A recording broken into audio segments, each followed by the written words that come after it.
Hello student, हम एक ऐसे हिंदी व्याकरण के टॉपिक पे बात करने आए हैं जो 10th और 12th वाला दोनों के लिए बहुत ही इम्पोर्टेंट है। डायरेक्ट एग्ज़ाम में पूछता है। अगर आप 10th में हैं तो ये संस्कृत में भी पूछता है, तो अगर आप 10th में हैं तो डबल आपको फ़ायदा होगा। ये उपसर्ग बहुत ही ज़रूरी है।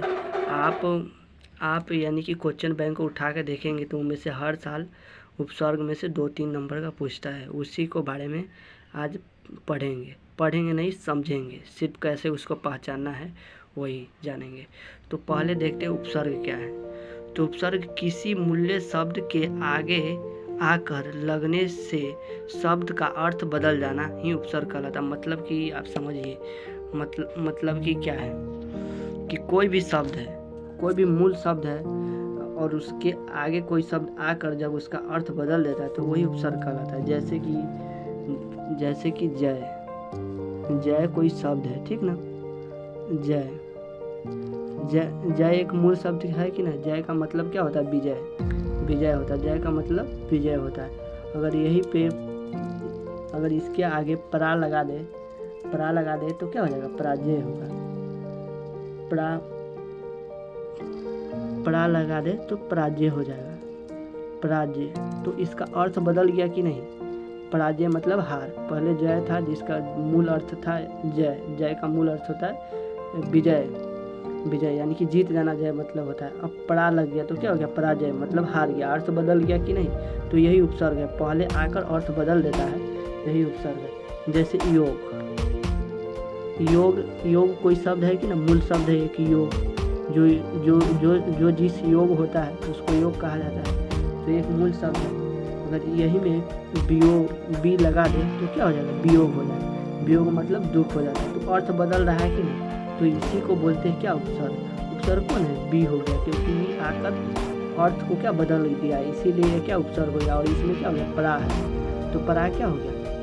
उपसर्ग है, और जो आया है और मिल के क्या अर्थ को बदल दिया है। जैसे कि हार मतलब जानते हैं कि हार जाना। हार मतलब हार जाना। अगर वही में परा लग जाएगा तो प्रहार मतलब कि चोट पहुंचाना किसी को। प्रहार मतलब चोट पहुंचाना। तो अर्थ बदल रहा है कि ना? अर्थ बदल रहा है, तो यही उपसर्ग है। यही जो परा लग गया तो इसका अर्थ बदल दिया, तो यही उपसर्ग है। यानी कि मूल शब्द, जैसे हार कोई शब्द है कि ना, योग्य कोई शब्द है, जय भी कोई शब्द है, लेकिन परा कोई शब्द नहीं है, मूल शब्द नहीं ना। परा क्या होता है? नहीं, लेकिन जय क्या होता है? जय का मतलब विजय। तो ये मूल शब्द है, मूल शब्द नहीं है। तो जो उपसर्ग होगा वो मूल शब्द नहीं होगा। मूल शब्द को छांट देंगे और जो बचेगा वही हमारा क्या हो जाएगा? उपसर्ग हो जाएगा। जैसे आपसे पूछेगा, वहाँ पे पूछेगा कि बताइए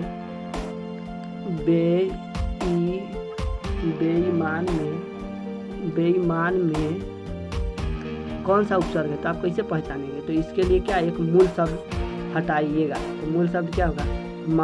मान उतना मूल शब्द नहीं बुझा रहा है, लेकिन ईमान क्या मूल शब्द बुझा रहा है कि ना? ईमान एक मूल शब्द है, तो इसको हटा देंगे। जो बच रहा है वही क्या हमारा उपसर्ग है। ऐसे भी पहचान सकते हैं। और फिर जैसे मान कोई एक शब्द है यानी कि मूल शब्द है, लेकिन इसमें मान था, तो मान से ज़्यादा ईमान अच्छा लगता है। ईमान बहुत अच्छा शब्द लग रहा है, मूल शब्द लग रहा है, इसीलिए ईमान लगा दिए तो बच गया बे। तो बे क्या हो गया? हमारा उपसर्ग हो गया। इसी प्रकार मान एक मूल शब्द है। अगर इसी में अभी जोड़ देंगे तो क्या हो जाएगा?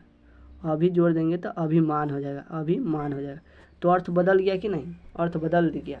तो अभी क्या हो गया? हमारा उपसर्ग हो गया। उपसर्ग मतलब आगे आता है, कोई भी शब्द के आगे जो होगा वही हमारा उपसर्ग होगा। कोई भी शब्द के जो आगे होगा वही उपसर्ग होगा, और पीछे से एक मूल शब्द हटा देंगे, जो आगे होगा वही हमारा क्या होगा? उपसर्ग होगा। जैसे कि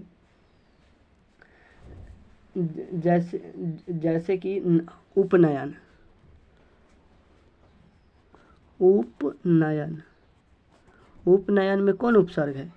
हमें एग्जाम में दे देगा उपनयन में कौन सा उपसर्ग है, तो ऊ दे देगा, उप दे देगा, उप न दे देगा, नयन दे देगा, इसी प्रकार दे देगा। तो पहले हम जाने उपसर्ग क्या होता है? पहला वाला शब्द होता है उपसर्ग। पहला वाला शब्द होता है। पहला वाला शब्द कब होगा?